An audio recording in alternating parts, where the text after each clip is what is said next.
지난주에 우리는 어떠한 삶을 살아야 한다라고 말씀을 드렸는데 혹시 기억나세요? 기도의 삶입니다. 우리는 기도하는 삶을 살아가야 합니다라는 것을 2주 전에 말씀을 드렸는데요. 사실 제가 여러분들과 함께 기도의 삶을 살고자 권면은 했지만 어떻게 하면 제가 여러분들을 위해 기도할 수 있을까라고 하는 것을 고민해 보았습니다. 여러분들 입장하실 때 우리 청년부 주보 받으셨을 거예요. 한번 보시겠어요? 그리고 뒷면을 보시면 여러분들의 기도 제목을 받아보고자 합니다. 특별히 말씀을 통하여서 깨달은 바에 따른 한 주간의 삶, 혹여나 여러분들이 어떠한 최근의 문제 속에서 기도를 하고 있는지 기도 제목을 좀 작성해 주시면 이것을 다 취합하겠습니다. 대부분 여러분들 주일학교를 다녀서 아시겠지만 주보는 어떠한 거다? 예배가 끝나면 벌어지는 것이다 라고 하는 것을. 그래서 제가 예전에 주보에 제 얼굴을 박아본 적이 있거든요. 깜짝 놀랐잖아요. 사람들이 밟고 지나가더라고요. 어떠한 친구들은 이제 그 주보를 버렸는데 참 짓궂은 친구 같아요. 많이 밟혀지는 도로로 던져서 많은 차들이 제 얼굴에 짓밟고 있는 것을 굉장히 보면서 상처를 받은 적이 있습니다. 그래서 여러분들 주보 나가실 때에 아니면 뜰 모임 하실 때 여러분들 기도 제목 기록하시고 제출해 주시면 대신 여러분들 이름을 기록하지는 않습니다. 그 말은 여러분들의 기도 제목을 누군가가 기도를 해줄 것이다 라고 하는 믿음을 가지고 허심탄회하게 여러분들 기도 제목을 적어주시면 좋겠고요. 그 기도 제목을 가지고 우리 리더십들이 함께 여러분들 위해 기도하는 시간을 개인적으로 가질 것이고요. 바라기는 누군가가 나를 위해 기도하는 것은 정말 큰 축복임을 지난주에 말씀드렸잖아요. 기억나시죠? 저만 예배 드렸나요? 기억나시죠? 그래서 누군가가 나를 위해 중보 기도하는 것이 내 삶 가운데 성령님의 도우심으로 말미암아 응답되어졌다라는 것을 여러분들의 입술을 통하여서 우리 모든 이들에게 자꾸만 간증처럼 퍼져나기를 간절히 소망합니다. 아멘이십니까? 그래서 여러분들 번거로우실 거 알고 있습니다. 그렇지만 제가 여러분들에게 요청드립니다. 제가 여러분들을 위해 할 수 있는 최선의 것, 목사로서 기도할 수 있도록 여러분들 기도 제목을 좀 기록해서 제출해 주시면 버리지 않겠습니다. 버리지 않고 우리 함께 기도함으로 주님을 더욱더 생각하는 귀한 시간이 되었으면 좋겠습니다. 적어 주실 거죠? 망했네요. 생각보다 반응이 별로예요. 적어 주실 거죠? 그래서 여러분들 다음 주 예배 오실 때 필기도구 좀 들고 와주세요. 그래서 학생들처럼 필기도구 작성해서 주시면 좋겠다 싶습니다. 오늘 사도행전 강의 3번째 시간인데요. 준비하면서 너무 힘들었어요. 이 보이지 않는 성령님에 대해서 어떻게 설명할 수 있을까? 그리고 성령이 임하시다라는 것을 어떻게 설명할 수 있을까? 끊임없이 고민을 했고요. 가장 고민되었던 게 무엇이냐면 설교가 굉장히 길어질 수 있겠다. 제가 부임하고 난 후로 여러분들에게 유일한 소망이 있다면 말씀이 짧더라 라고 하는 소망인데, 이 소망이 오늘 이 시간을 통하여서 무너지면 기대감이 떨어질 텐데 라고 하는 염려가 생기는 거죠. 여튼 제가 준비한 말씀이 생각보다 좀 분량이 길 수 있는데 최대한 빠르게 잘 전달해 볼 테니까 여러분들 적극적으로 반응해 주셔야지 이해를 했구나라고 넘어갈 수 있는데, 제가 똑같은 말을 계속 반복한다면 여러분들의 상태가 좋지 않다라는 것을 여러분들 기억하시면서 말씀을 들어주시면 좋겠다 싶습니다. 오늘 말씀의 제목은 성령이 임하시다입니다. 오늘 본문은 여러분이 너무 잘 알고 있는 상황이기도 합니다. 그런데 우리 성경에는요, 기록되어 있지 않는, 다시 말해서 헬라어 원문의 성경책을 보면 2장 1절의 시작이 또한이라는 접속사로 시작이 됩니다. 이 말이 무엇을 의미할까요? 1장에 기록되었던 예수님의 승천과 2장의 성령님이 우리에게 임하시다라는 것이 긴밀한 관계 속에서 한 장면으로 우리에게 말하고 있더라라는 겁니다. 지금 상태면 제가 다시 한 번 더 설명을 해야 되는데 괜찮으신가요? 이해되셨어요? 또한이라고 시작이 됩니다. 그러니 결국 이 성령이 우리에게 임하시는 것은 예수님께서 승천하신 후에 우리에게 허락한 무엇이다? 선물이자 약속의 성취다라는 것이 오늘 우리가 살피고자 하는 본문의 내용입니다. 그래서 사도행전 2장을요 크게 4단락으로 나눌 수 있습니다. 첫 번째는 오늘 우리가 함께 나눌 오순절 성령 강림 사건이고요. 두 번째는 강림 사건을 바라보았던 사람들의 반응에 대해서 두 번째로 나타나 있습니다. 그리고 세 번째는 무엇이냐면 반응이 나타난 이 모습을 보고 오해하는 이들을 향하여서 누가요? 베드로가 자리에 서서 그들을 향하여서 해명하는 내용들이 2장에 기록되어져 있고요. 마지막 네 번째는 여러분이 잘 알고 있는 초대교회 안에서의 성도들의 바른 신앙인의 삶이 기록되어져 있습니다. 그래서 제가 고민한 거예요. 2장을 한 번에 내달라고 다 해버릴까? 라고 생각을 했는데 계속 제 머릿속에 여러분의 표정이 그려지는 거죠. 점차 지쳐갈 것이다 라고 하는. 그래서 제가 오늘 여러분들이 배려하는 마음으로 두 단락만. 첫 번째 무엇이라고요? 성령이 임재하는 오순절 성령 강림 사건과 두 번째 이 상황을 본 많은 사람들의 반응에 대해서만 이야기를 나누고자 합니다. 두 가지 괜찮으시죠? 네. 감사해요. 빨리 맞췄으면 좋겠군요. 그래서 이 두 가지 나눌 텐데 여러분들 이 말씀을 통하여서 바라는 거예요. 여러분들 가운데 성령이 있는지를 한번 점검해 보세요. 이게 무슨 말을 의미하는지는 이 말씀이 맞춰질 때 깨닫게 되는 은혜가 있었으면 참 좋겠습니다. 여튼 오늘 말씀을 통하여서 성령님이 나를 이곳으로 초청하신 이유와 이곳에서 저를 통하여서 말씀을 듣게 하신 그 이유가 깨달아 알게 되는 축복이 있기를 간절히 소망합니다. 아멘이시죠? 그래서 오순절 강림 사건에 대해서 일단은 중요한 의미 세 가지를 먼저 나누고 오늘 본문의 사건을 살펴보고자 합니다. 첫 번째가 무엇이냐면 높아지신 예수님의 새로운 통치가 시작되었다라는 겁니다. 굉장히 말이 어렵죠? 저만 어려운가요? 어렵죠. 높아지신 예수님의 새로운 통치가 시작되어진 것이 오순절 성령 강림의 사건이라는 겁니다. 무슨 말이냐면 사도행전과 밀접한 한 권의 책이 있습니다. 어떤 책이요? 누가가 기록한 누가복음입니다. 근데 누가복음에서는요, 예수님의 십자가의 죽음과 부활과 그리고 승천까지가 누가복음의 내용이었습니다. 근데 누가라는 사람은 사도행전을 기록했을 때 무엇을 말하냐면 승천하신 예수님께서 높아지심에 따라서 새로운 사역이 시작되었다라고 하는 것을 누가복음이 아닌 사도행전에서 기록하고 있더라는 겁니다. 다시 말해서 예수님의 승천하심에 따라서 어느 곳에서 사역의 끝이 났다? 이 땅에서의 사역의 끝이 났다. 지상에서의 사역이 누가복음에서 끝이 되었다는 것을 누가 우리에게 알려주시는가 하면 사도행전을 기록할 때는 그 끝이 났던 하나님의 일하심이 승천하신 예수님을 통하여서 다시금 새롭게 이루어지고 있다. 새로운 시대가 열렸다는 것을 우리에게 말해주고 있다는 겁니다. 그러니 성령님이 누구냐라고 했을 때는 하나님의 우편에 계신 예수님의 그 지상 사역을 다시금 시작하게 하시는 대리자 역할을 하는 사람이 성령이다. 여기까지 이해되셨어요? 성령이다라는 것이고요. 성령은 약속의 성취로서 우리에게 주어진 선물이다라는 것을 여러분들이 기억하셔야 돼요. 그래서 구약의 선지자였던 요엘 선지자가 이렇게 이야기합니다. 요엘서 2장 28절에서 32절 말씀인데요. 우리 자막을 통해서 다 같이 읽습니다. 구후에 시작.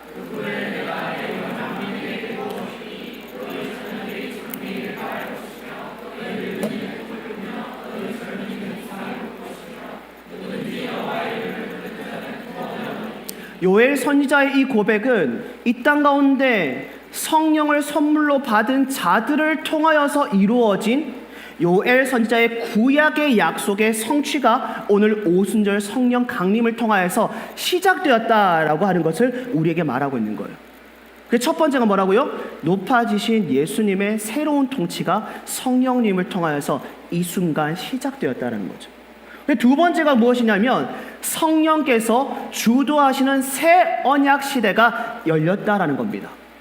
이거 첫 번째 대지와 두 번째 대지가 굉장히 비슷하게 느껴지지만 완전히 다른 문장이라는 것을 여러분들 기억하셔야 돼요. 무슨 말이냐면 성령은 단순한 하나님의 무엇인가 능력이라고 생각하는 분들이 있습니다. 착각이에요. 성령은요, 새 언약의 핵심이자 집행자라고 말할 수 있습니다.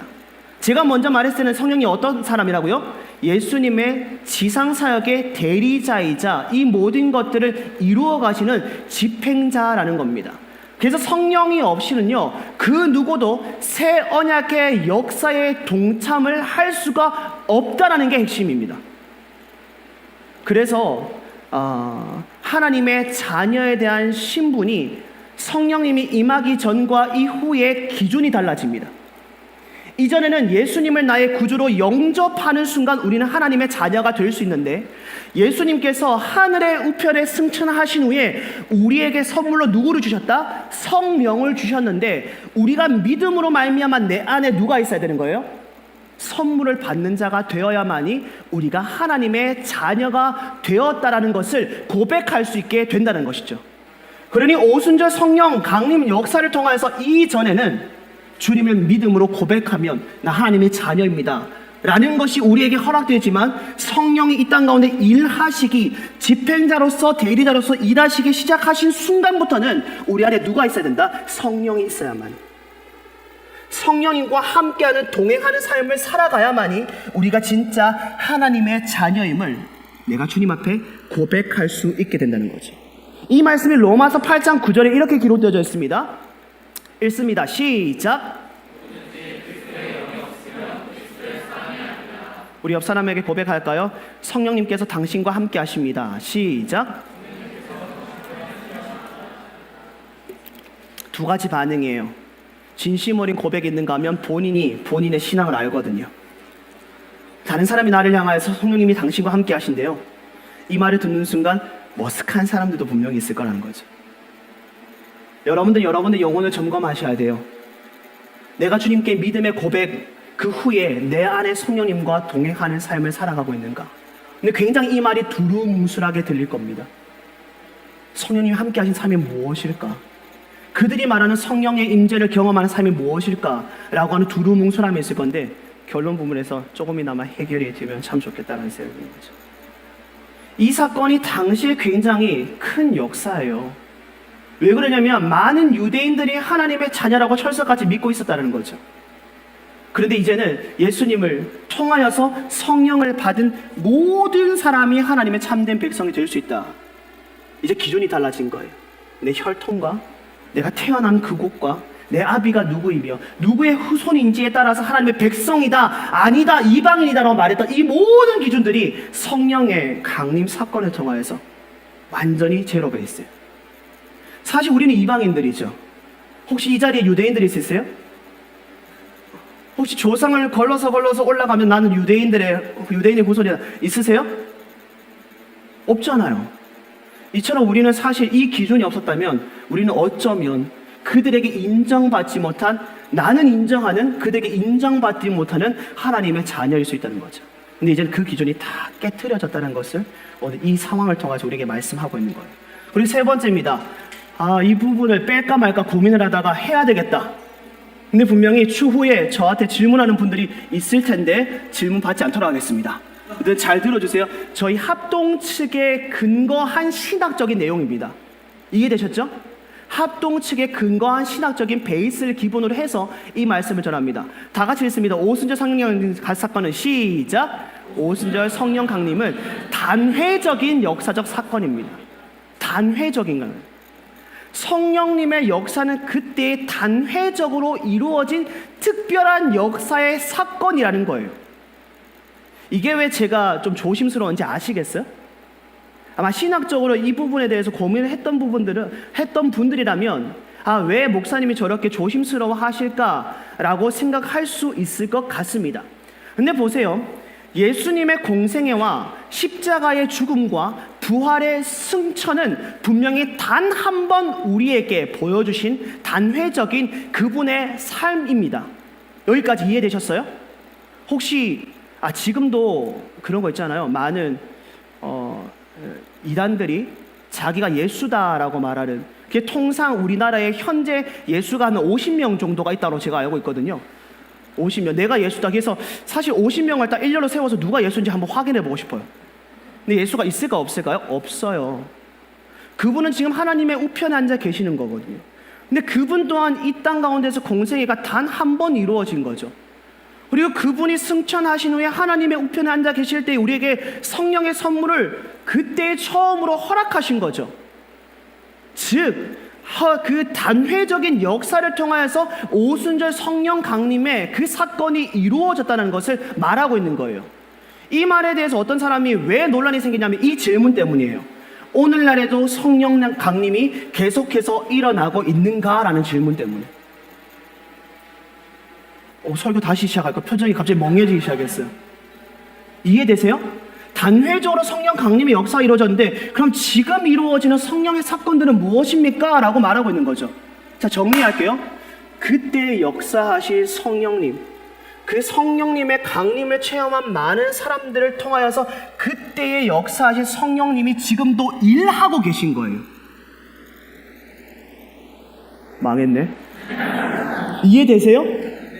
그러니 우리의 삶 가운데 우리가 예상치 못한 일들로 인해서 성령님이 일하셨습니다 라고 하는 것은 그 순간 새로운 성령님이 나에게 임재한 것이 아니고요, 오순절 강림 사건 때에 허다한 무리 120명이 모인 곳에 특별히 그 성령 강림의 역사를 통하여서 120명을 통하여서 많은 이들에게 복음이 전달되어짐으로 인하여서 누군가가 내가 하나님을 믿습니다라고 하는 고백과 함께 성령을 임재를 받음으로 인하여서 이미 그때 이루어진 성령님의 일하심이 그때 나를 통해서 이루어졌다라는 거예요. 그만해야 되겠어요. 점차 표정이 어두워지고 있어요. 그러니 이렇게 표현할게요. 오순절 성령 강림 때는 수직적 성령님의 선물을 받는 때라는 거죠. 하나님께서 직접적으로 우리에게 허락하신 그곳에 함께 기도하고 있는 120명에게 특별히 성령의 역사를 경험하는 것. 수직적 선물. 그리고 그 선물을 받은 자들이 어떻게 해요? 온 열방을 향하여서 복음을 전함에 따른 수평적 성령의 역사를 경험한 것이다.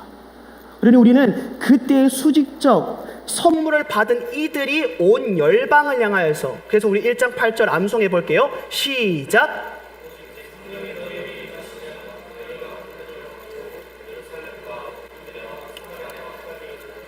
성령의 권능을 받은, 수직의 성령의 권능의 선물을 받은 이들이 온 열방을 향해서 복음을 전파함에 따른 그 복음을 통하여서 무엇을 받은 자다? 성령의 수평적 역사를 경험한 이들이 우리들이다. 그러니 성령 강림 사건은 단회적인 역사라는 것을 여러분들 기억하셔야 돼요. 만약에 누가 이걸 질문하잖아요. 그럼 대답하지 마세요. 쉽지 않아요. 잘 모르겠습니다라고 넘어가는 게 오히려 논란이 되지 않는다 라는 것을 말씀드려요. 그리고 이제 세 가지 다루었다면 오늘 본문으로 와야 돼요.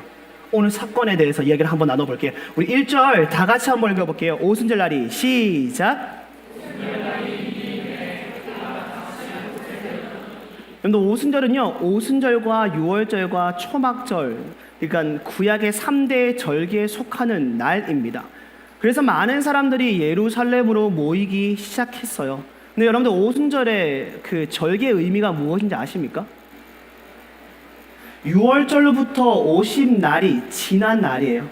그러니 그 날에 많은 사람들이 모였다는 것은 수확의 시기를 나타내는 날이에요. 좀 더 말할게요. 보리의 첫 수확으로부터 추수의 계절이 시작되었다면 보리의 첫 수확이 끝이 남으로 인해서 이제는 밀수확이 시작되었다 라는 것을 우리에게 하나님께 감사함을 고백하기 위해서 예루살렘으로 모여든 절기가 오순절과 유월절과 초막절이라는 거예요. 그래서 이 세 가지의 절기를 왜 사람들이 모여서 주님께 고백하느냐라고 하는 것을 우리의 삶의 시작과 마침이 오직 주님의 은혜 가운데서 이루어짐을 고백하는 게 이 세 가지 절기. 무엇이라고요? 오순절, 유월절, 초막절이라는 거예요. 그러니 이제 이 오순절에 많은 사람들이 모여서 무엇을 할까요? 주님 감사합니다.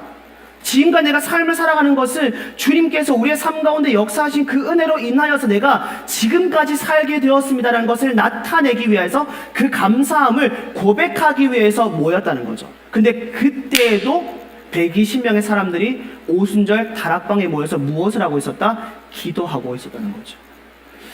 여러분들의 일상 가운데 기도가 언제나 충만히 이루어지기를 간절히 소망합니다. 아멘이십니까?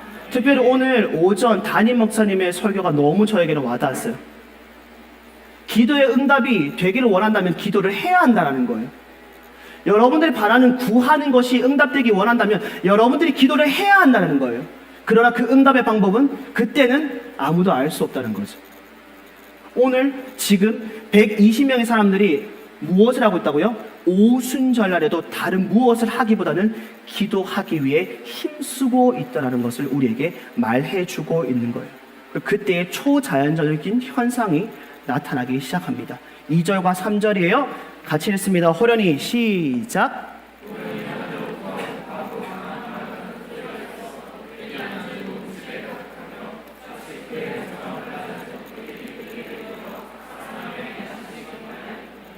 여기는 우리가 두 가지 현상을 발견할 수 있습니다. 첫 번째 현상이 무엇이냐면 급하고 강한 바람 같은 소리입니다. 이는 성령의 임재가 나타난 상황이라고 우리는 말할 수 있습니다. 그래서 구약 성경에는 이 성령의 임재, 성령과 바람을 한 단어로 표현하고 있어요. 루아흐입니다. 루아흐.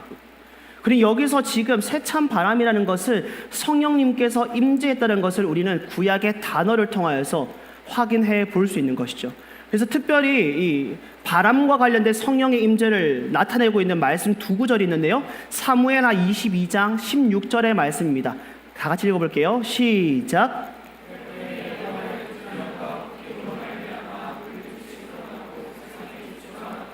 콕김이라고 나와 있는 거죠. 바람을 통하여서 성령의 일하심. 그리고 두 번째 욥기 37장 10절 말씀이에요. 시작. 하나님의 입김이 얼음을 얼게 하고 물의 너비를 줄어들게 하느니라. 입김 바람이죠. 바람을 통하여서 성령님께서 이 땅 가운데서 일하셨다는 것을 우리에게 말씀하고 있는 거예요.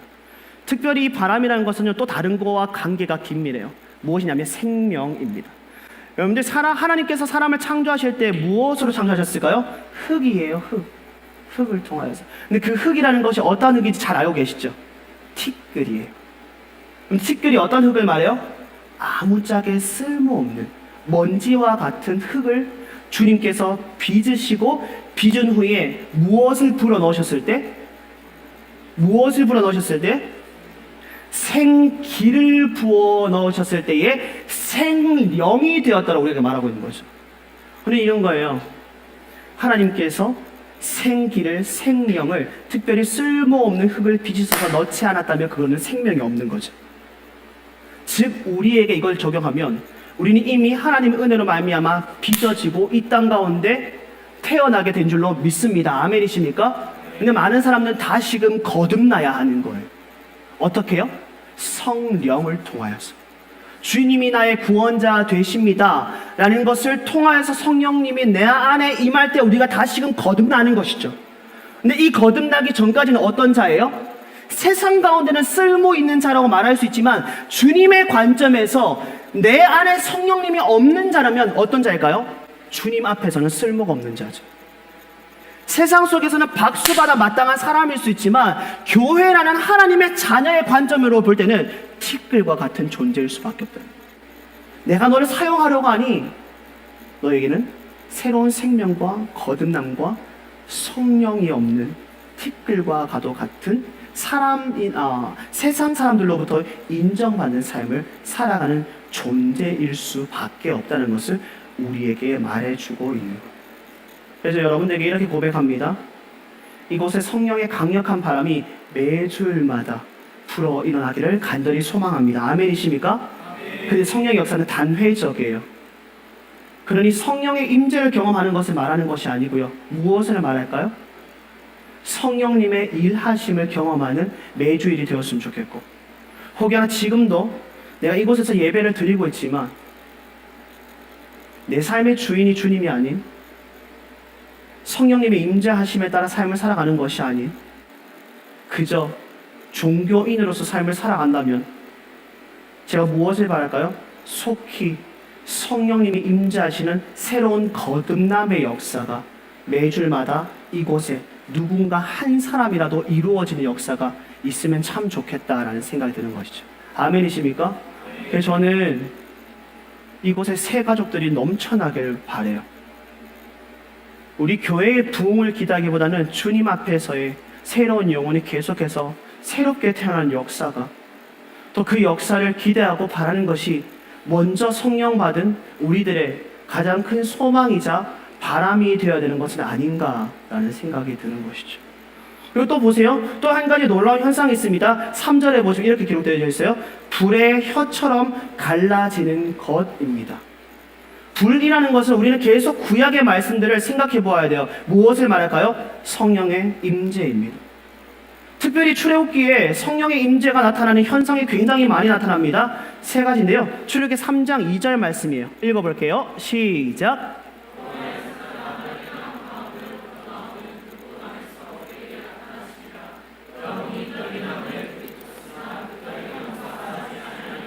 불꽃으로 임재하였다라고 말씀하고 있는 것이죠. 두 번째는요, 제가 읽어드릴게요. 여호와께서 그들 앞에서 가시며 낮에는 구름 기둥으로 그들의 길을 인도하시고 밤에는 불 기둥으로 그들에게 비추사 낮이나 밤이나 진행하게 하시니 낮에는 구름 기둥 밤에는 불 기둥이 백성 앞에서 떠나지 아니하니라. 광야예요. 광야에서 어디로 갈지 한치 앞을 모르는 이들에게 우리 하나님의 임재를 통해서 불기둥으로 지켜 보호하심과 함께 내가 가야 할 길을 우리에게 알려주고 있다. 하나님의 임재에 대해서 말씀하시죠. 세 번째입니다. 출애굽기 19장 18절이에요. 다 같이 읽을게요. 시작.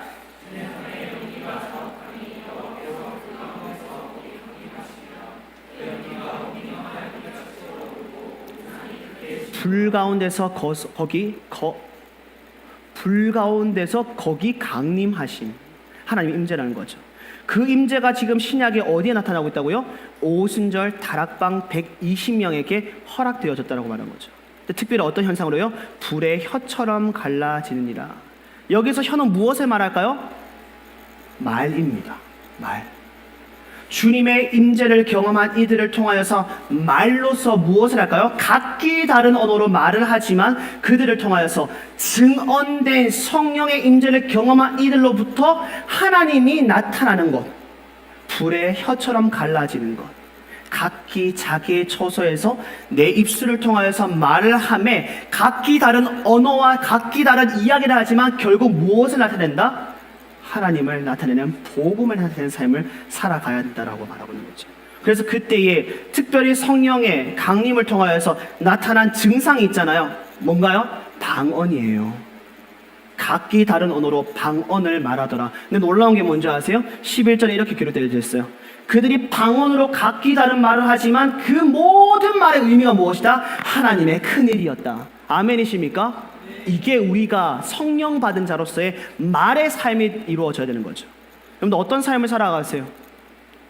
오늘도 여러분들 무수히 많은 말들을 하셨는데 한번 점검해 보시겠어요? 여러분들의 말들을 통하여서 누가 나타났나요? 성령이 함께 하시는 삶을 살아가는 우리들의 입술의 말들을 통하여서 무엇이 나타나고 증명되어졌냐라는 거죠. 우리는 각기 다른 삶을 살다가 이곳에 모였습니다. 우리의 입술을 통하여서 삶을 나누게 될 터인데 그 삶을 나눌 때에 누가 나타나는지가 중요하다는 거죠.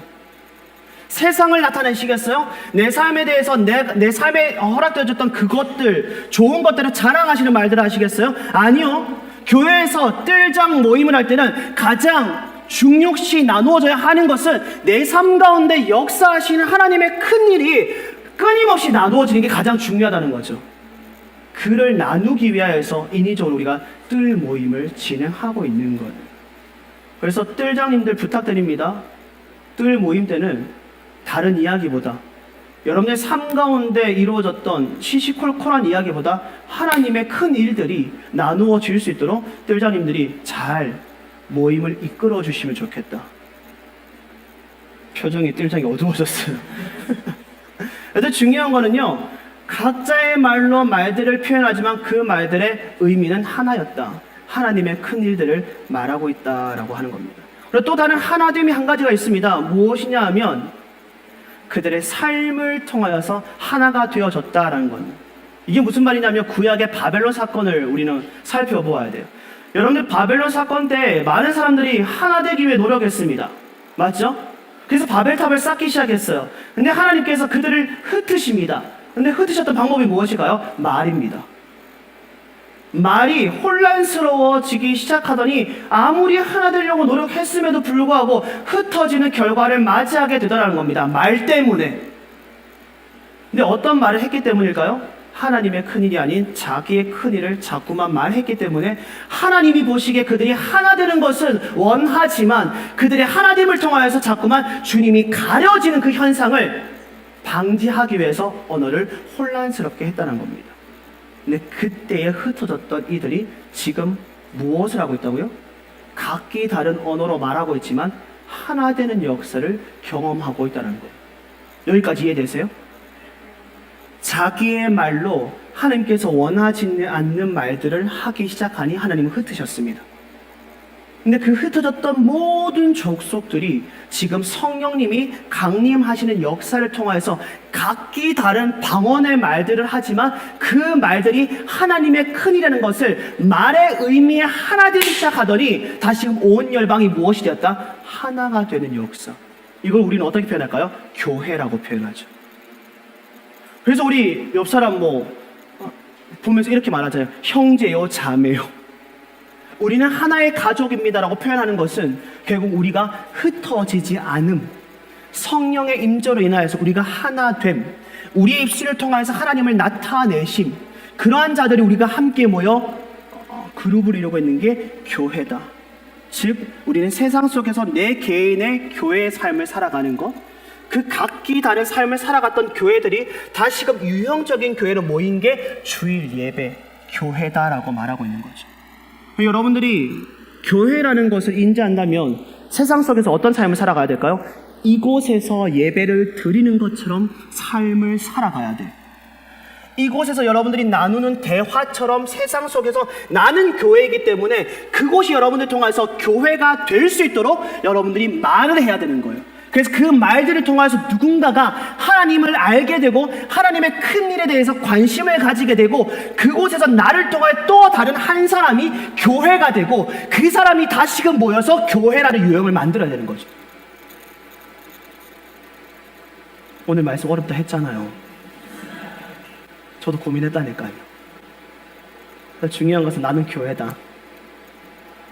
여기서 나가는 순간 나 한 사람의 교회가 세상 속에서 또 다른 일을 교회라는 것으로 거듭나게 하기 위해서 무엇을 말해야 된다? 하나님의 큰 일을 말할 줄 알아야 되고 이곳에 모였을 때 교회들끼리 모인 유형의 교회에서 우리가 주로 나누어야 되는 것은 무엇이다? 내 삶이 아닌 내 삶의 역사하신 하나님의 큰 일을 나누는 공동체가 되어야 한다는 것을 말하고 있습니다. 그리고 이 모습을 본 많은 사람들이 어떻게 이야기했을까요?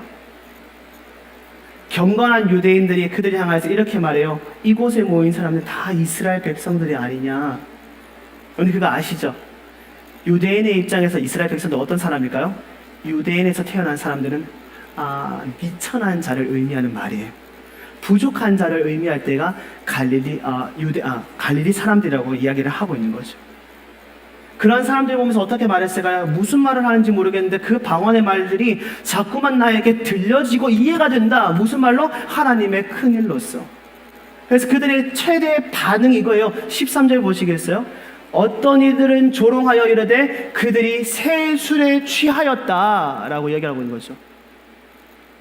그들의 말들은 이해가 되는데 이 상황이 이해가 된다? 안 된다. 도무지 내 삶 가운데 내 안에 경험케 되지 않았던 이 사건이 미천하다고 하는 그들에게 임하였을 때 그들이 말하는 것이 하나님의 큰일로 들려지긴 하는데 이해가 되지 않는다. 그러니 결론적으로 무엇이라 말한다? 술에 취했다라고 이 결론을 내릴 수밖에 없는 거죠. 인정하고 싶지 않다. 알겠는데 나는 믿지 않고 싶다라고 이야기를 하고 있는 것이죠. 말씀을 마무리 한번 해볼게요.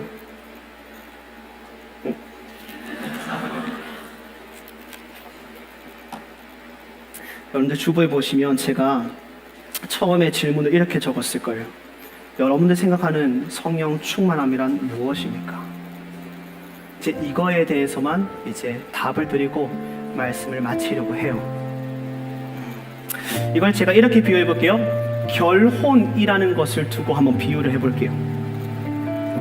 여러분, 결혼은요, 배우자와 한 번만 행하는 예식입니다. 이거 인정하시죠? 시대가 너무 악해져서요, 이게 인정하지 않는 분들도 너무 많은 것 같아요. 근데 중요한 것은 여러분들 기억하셔야 돼요. 결혼은 배우자와 단 한 번만 행하는 예식이에요. 제가 결혼을 한 번 해본 사람으로서 농담 삼아 이런 말을 해요. 결혼식 2번 하면 더 잘 준비해서 할 수 있겠다. 호영이지 인정하시죠? 왜냐하면 결혼식을 했는데요, 마치고 난 후에 제가 무엇을 했는지를 제가 모르겠더라고요. 일순간 끝이 났어요. 그렇게 준비했던, 길면 1년 정도 준비했던 그 한 시간이 정신없이 지나갔는데, 내가 다시 한 번 더 하면 더 잘 준비해서 할 수 있겠다라고 생각하지만 그럴 수가 없잖아요. 무튼 단 한 번 행하는 예식인데요, 시간이 흘러도 동일한 배우자와 한다 할지라도 예식은 하지 않습니다. 아니, 할 수가 없는 게 결혼 예식이에요. 즉, 결혼은 일회적인 내 삶 가운데 특별히 이루어지는 역사인데 숙제이기도 해요.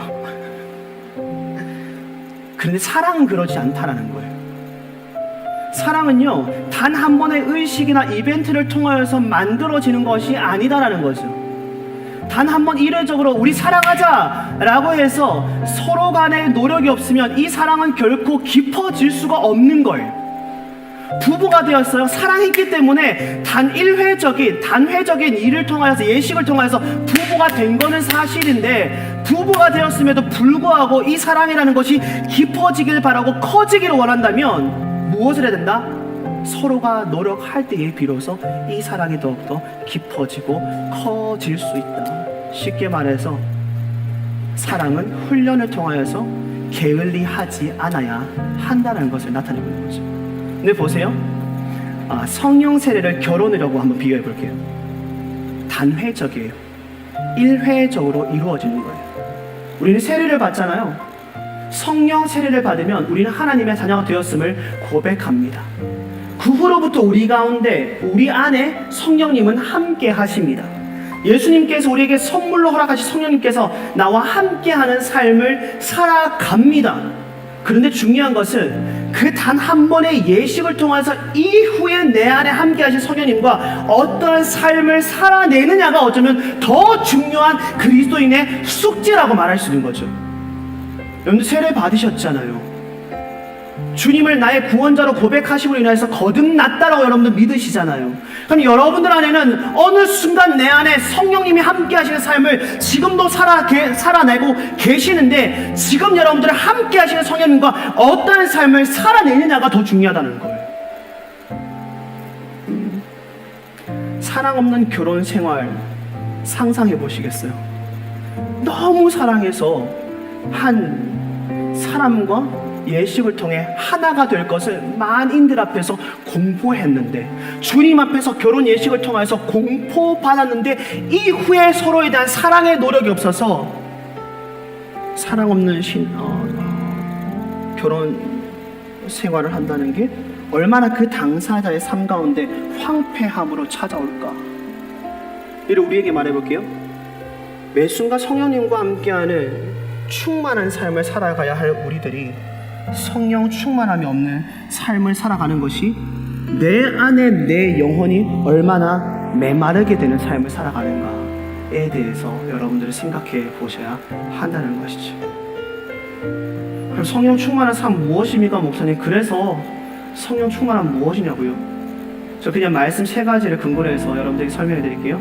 요한복음 16장 13절이에요. 읽습니다. 시작.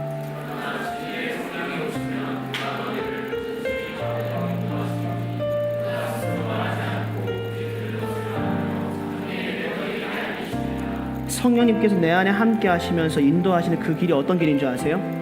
우리가 아무리 우리의 노력과 헤아림으로 갈 수 없는 주님이 기다리는 그 천국의 길이거든요.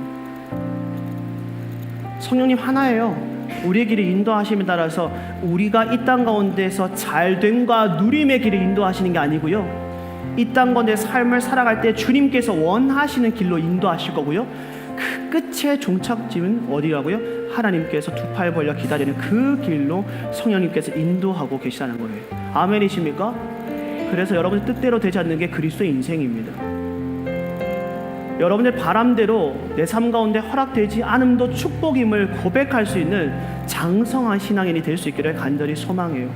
형편을 보고 상황을 보고 다른 사람과 나를 비교하다 보면 답이 없죠. 내가 성령님과 함께하는 그 길을 온전히 내가 걸어가고 있다고 생각한다면 답이 없다라고 하는 그 길이 주님께서 가장 좋은 길로 인도하시는 진리의 길인 줄 믿습니다. 우리는 이것을 고백할 수 있는 성령 충만함이 있어야 되는 거예요. 두 번째예요. 요한복음 14장 6절이에요. 읽습니다. 시작.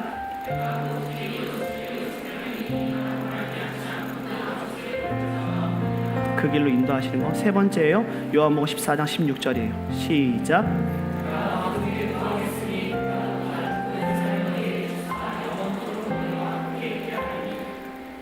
여러분 성령 충만함을 바라십니까? 진지하게 고민해 보세요. 쉽사리 대답하지 마시고 성령 충만한 삶을 바라십니까? 주님 더 사랑하십시오. 더 주님과 가까이 하기 위하여서 여러분들이 알고 있는 갖은 방법들을 다 동원하십시오. 말씀을 보십시오. 기도를 하십시오. 찬양을 주님께 높여 드리십시오.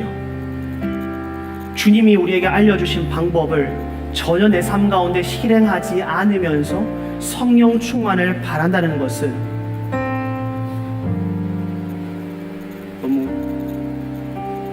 바라는 거와 응답될 것을 기대하는 거, 너무 이기적인 신앙인의 삶의 모습이 아닐까라는 생각이 듭니다. 여튼 한 주간 여러분들 성령 충만한 삶 살아낼 수 있기를 간절히 소망하고요. 성령 충만한 삶 살기를 소망한다면 여러분들이 알고 있는 가진 방법을 사용하셔서 조금이나마 더 그 사랑의 농도가 짙어지는 한 주간의 삶, 주님께서 매 순간 나에게 무엇을 원하시는지 깊이 고민하는 삶, 이것이 옳은지를 다시금 주님께 묻고 답하는 삶, 그래야 해서 용기 내어 그 선택에 따른 걸음을 걸어갔을 때 그 길이 길이요 진리요 생명 되신 주님의 인도하심을 믿으며 꿋꿋이 걸어가는 삶, 그래야 해서 성령 임재를 경험한 교회된 자로서 여러분의 삶 속에서 여러분들 입술을 통하여서 하나님의 큰 일을 나타낼 수 있기를 간절히 소망하고요. 여러분들 통해서 또 누군가가 교회로 거듭나는 은혜가 있기를 소망하고요. 이 자리에 모였을 때 매주일마다 예배드릴 때 우리 입술을 통해서 하나님의 큰 일이 나누어지기를 소망하고요. 이곳을 통하여서 더 하나님의 백성들이 매주일마다 거듭나는 역사를 경험하는 우리 부서가 될 수 있기를 간절히 소망합니다. 아멘이십니까?